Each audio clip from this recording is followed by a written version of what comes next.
Malacañang rejects UN rights investigation of drug killings.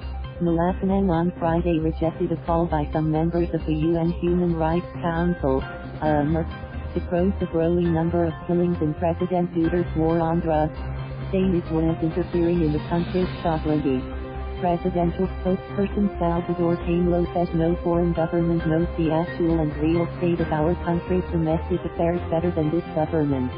Any attempt therefore by any foreign country to interfere with how this government maintains its peace and order, not only is an affront to their intellect but an interference with the country's sovereignty as well, Panelo said in a statement.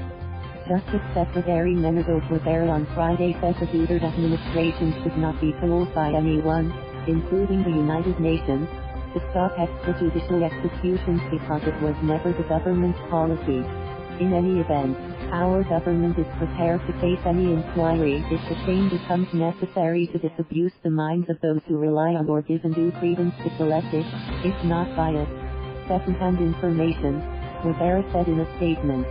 Iceland on Thursday submitted a draft resolution, backed by mainly European states, formally calling for a UN investigation of the thousands of killings in the drug war.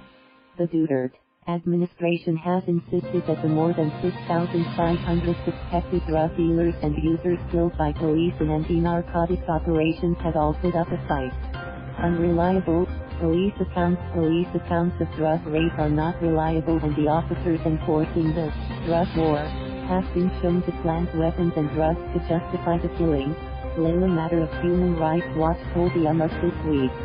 Activists say that at least 27,000 including Myka Ulpina, a 3-year-old girl fatally shot during a police raid last weekend in Rodriguez, Rizal province have been killed since Mr. Duterte took office in 2016 on a platform of crushing crime.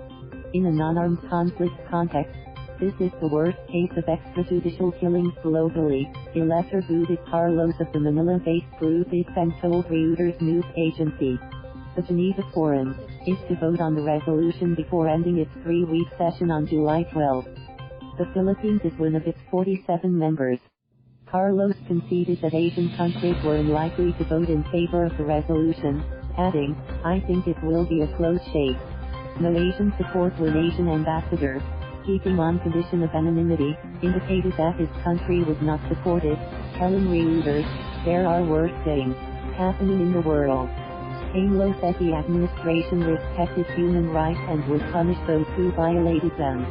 The fact that the Philippines, during the term of President Duterte, has been elected to the UN Human Rights Council with 165 out of 192 votes at the UN General Assembly bespeaks the growing appreciation of the international community on our policies with respect to human rights, Panelo said.